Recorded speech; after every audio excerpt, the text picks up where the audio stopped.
নমস্কাৰ।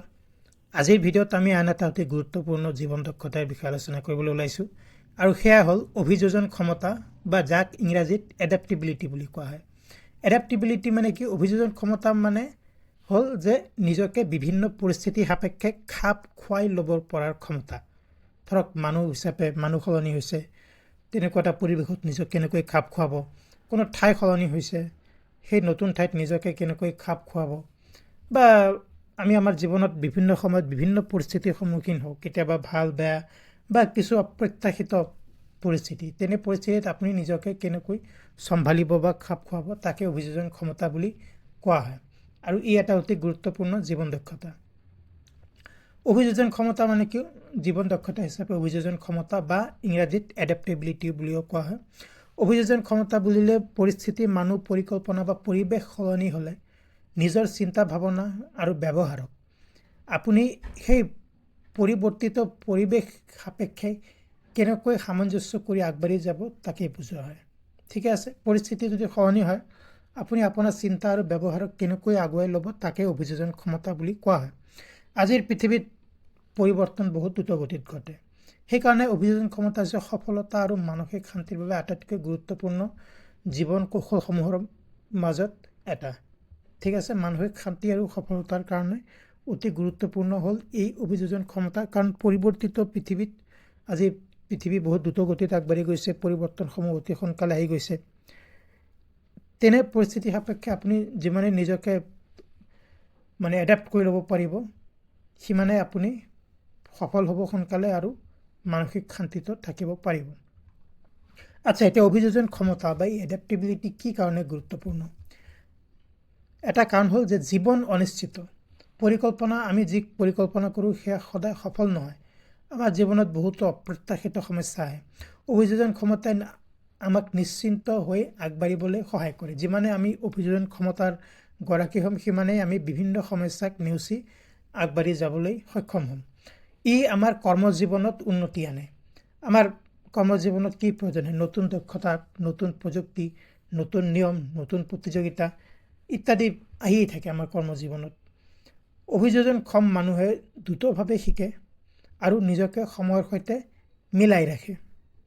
সমস্যা সমাধানৰ দক্ষতা বৃদ্ধি কৰে। এটা উপায় ব্যৰ্থ হ'লে অভিযোজনক্ষম মানুহে অন্য এটা উপায় চেষ্টা কৰে। ধৰক কিবা এটা কাম আপুনি এটা উপায় কৰিব পৰা নাই, কিন্তু আপুনি সেয়া বুজি পাইছে যে আচ্ছা, মই কিবা এটা কামত সফল হ'ব পৰা নাই, আৰু সেই হিচাপে আপুনি নিজকে সলনি কৰি আপুনি আন এটা উপায় চেষ্টা কৰি সেই সমস্যা সমাধানৰ কাৰণে যত্ন কৰিব পাৰে।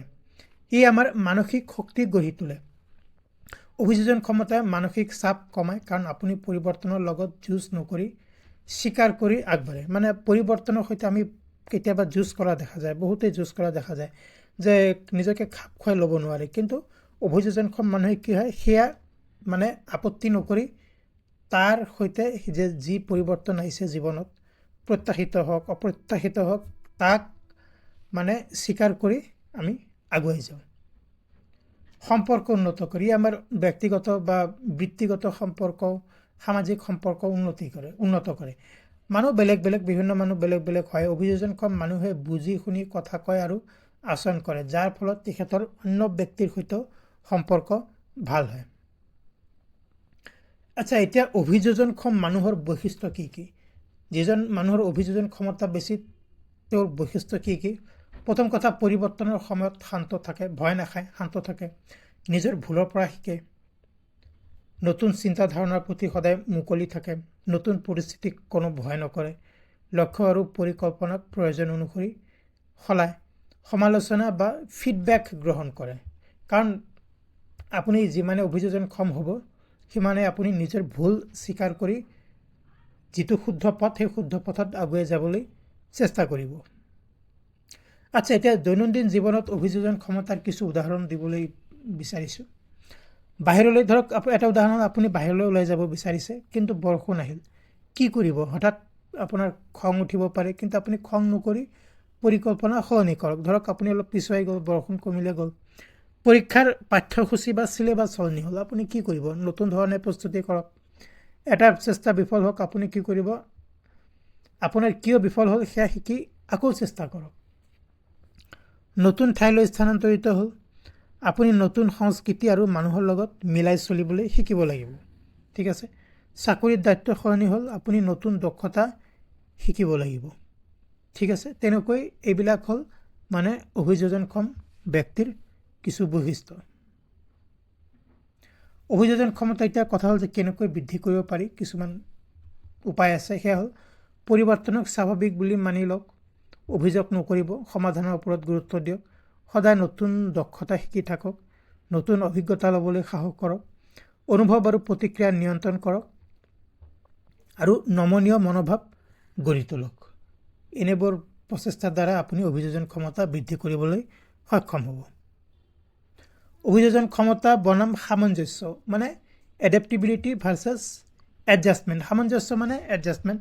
সামঞ্জস্যটো হ'ল সাময়িকভাৱে খাপ খুৱাই লোৱা কিছু সময়ৰ কাৰণে, যাক এডজাষ্টমেণ্ট বুলি কোৱা হয় ইংৰাজীত। আৰু অভিযোজন ক্ষমতা বা যাক এডেপ্টিবিলিটি বুলিও কোৱা হয়, দীৰ্ঘম্যাদীভাৱে পৰিৱৰ্তন গ্ৰহণ কৰি নিজৰ উন্নতি কৰাৰ ক্ষমতা হ'ল এডেপ্টিবিলিটি বা অভিযোজন ক্ষমতা। আচ্ছা, এতিয়া সামৰণিত অভিযোজন ক্ষমতা হ'ল এটা অতি গুৰুত্বপূৰ্ণ জীৱন কৌশল, যিয়ে আপোনাক জীৱনৰ সকলো ক্ষেত্ৰতে সহায় কৰে, শিক্ষা হওক, চাকৰি হওক, সম্পৰ্ক হওক বা ব্যক্তিগত উন্নতি। ইয়াৰ অৰ্থ এইটোৱে নহয় যে আপুনি সকলো কথা সহি ল'ব লাগিব। ইয়াৰ অৰ্থ হ'ল আপুনি আপোনাৰ নিজৰ বুদ্ধিমত্তাৰে পৰিস্থিতিৰ সৈতে খাপ খুৱাই ল'ব লাগিব আৰু নিজৰ আত্মবিশ্বাস আৰু মূল্যবোধ অটুট ৰাখি আগবাঢ়ি যাব লাগিব। গতিকে বন্ধুসকল, এইখিনি আছিলে অভিযোজন ক্ষমতা বা এডাপ্টিবিলিটিৰ বিষয়ে আলোচনা কৰিবলগীয়া কথা। ই কেনেকৈ এটা অতি গুৰুত্বপূৰ্ণ জীৱন দক্ষতা। যদি ভিডিঅ'টো ভাল পাইছে প্লিজ লাইক কৰক, শ্বেয়াৰ কৰক। চেনেলটো যদি ছাবস্ক্ৰাইব কৰা নাই প্লিজ ছাবস্ক্ৰাইব কৰক। এনেধৰণৰ আন এটা গুৰুত্বপূৰ্ণ ভিডিঅ'ত অতি সোনকালে লগ পাম। ধন্যবাদ।